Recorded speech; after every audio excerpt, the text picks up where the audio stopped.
साथियों नमस्कार। आज बात करेंगे hit and run new law की। आज उसमें जिस तरीके से फेर बदलाव करते हुए इसकी पनिशमेंट 10 साल और 7 लाख रुपए तक के आर्थिक जुर्माने की बात की गई है, इसी पे चर्चा करेंगे।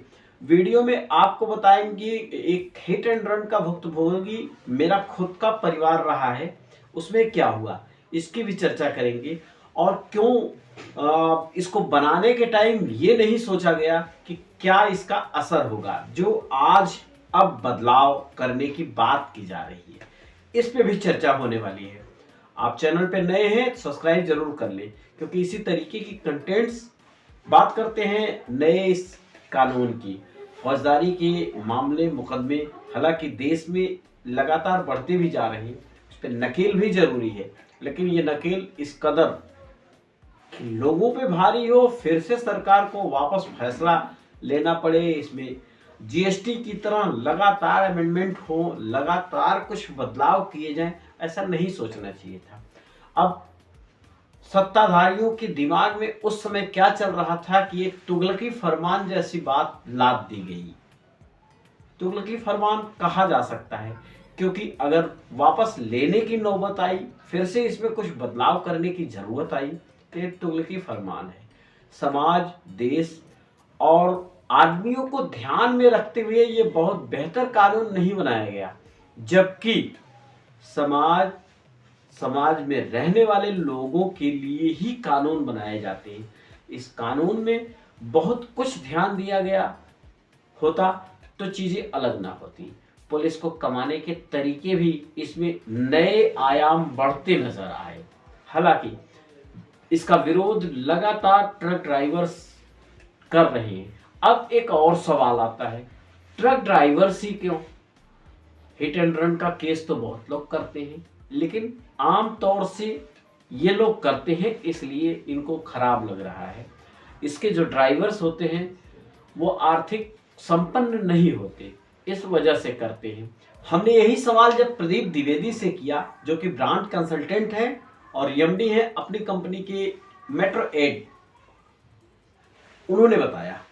देखिए उपाध्याय जी, सरकार जब भी कोई कानून बनाती है तो उसके बहुत सारे अलग अलग नज़रिए होते हैं, तो पूरी चर्चा होने के बाद ही कोई कानून पास होता है, इसीलिए उस पर इतना टाइम लगता है। तो मेरा यही कहना है कि जो सरकार ने कानून लाए हैं, क्या होता है कि एक्सीडेंट में ज़्यादातर लोग, हमारा इंडिया में क्या होता है, इतनी भीड़ भाड़ होती है, तो गलती किसी की भी हो सकती है। ज़रूरी नहीं होता कि हर बार गाड़ी वाले की ही गलती हो। कई बार क्या होता है कि कोई स्कूटर वाला गलत रॉन्ग साइड आ जाता है, कोई छोटी पैदल वाला भी गलती से भाग के सड़क पार कर रहा होता है। तो ज़रूरी नहीं कि ट्रक ड्राइवर की ही गलती हो या गाड़ी चलाने वाले की गलती हो, गलती दोनों तरफ से होती है। और जब आप सड़क पे चलते हैं तो गलती होने के चांसेस जो हैं वो 100% दोनों पे ही डिपेंड होता है, क्योंकि जो सड़क पे जिसके साथ एक्सीडेंट हो रहा है, जिसको चोट लग रही वो भी, और जिसके थ्रू हो रहा है उसकी भी गलती, तो गलती दोनों पहलुओं की होती है। तो इस पे कोई एक तरफा कानून कोई नहीं होना चाहिए, दोनों के प्रोस्पेक्ट को देखते हुए कोई भी कानून बनना चाहिए। तो मेरे हिसाब से सरकार ने देखा होगा कुछ भी, उसी को देखते हुए इन्होंने कानून बनाया हुआ है। कई बार क्या होता है कि अब जो ट्रक ड्राइवर हड़ताल पे हैं उनकी भी मांग जायज़ है कि एक्सीडेंट हुआ, एक्सीडेंट होने के बाद में इतनी सारी भीड़ एकदम से सड़क पे आती है, वो ये नहीं देखती गलती किसकी थी, क्योंकि जिसको चोट लगी हुई है वो फैला पड़ा होता है, तो गलती कई बार उसी की होती है। लेकिन क्या होता है कि लोग उस आवेश में आके कहो ट्रक ड्राइवर की जान ले लें, तो किसी का तो पैर ही टूटा था लेकिन किसी की जान चली गई।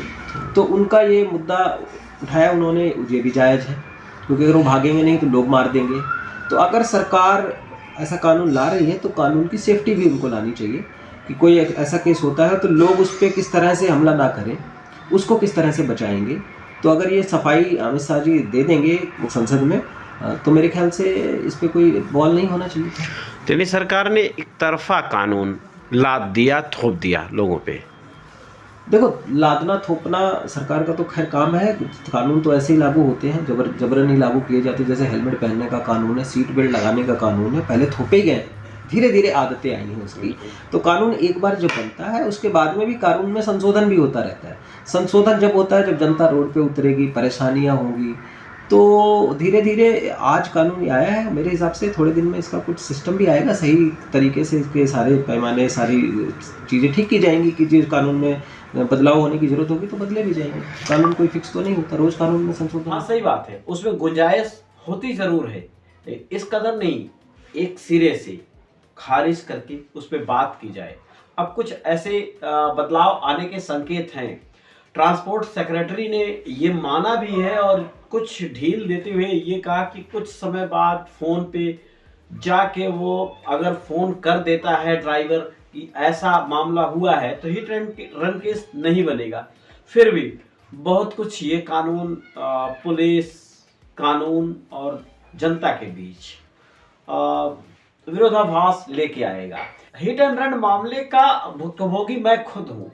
मेरे चाचा का एक रोड एक्सीडेंट हुआ था, स्कॉर्पियो वाला कुचलता हुआ चला गया उनको, और ऐसे साथ में 6 लोगों की स्पॉट डेथ हुई थी। सिर्फ बात इतनी थी, ड्राइवर भाग गया वहां से, मिला नहीं। अब तक कानूनी प्रक्रियाएं, मुकदमा चल रहा है, वो आप जानते ही भारत के मुकदमों की स्थिति। लेकिन उसमें यही था कि बाजार के पहले और बाजार के बाद बड़े लंबे मोटे मोटे रोड पे ब्रेकर थे।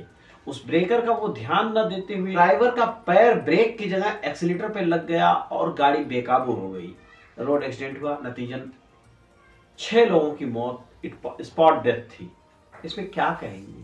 तो ब्रेकर की भी व्यवस्था देखें आप, ड्राइवर फोन पे बात कर रहा है उसकी भी देखें।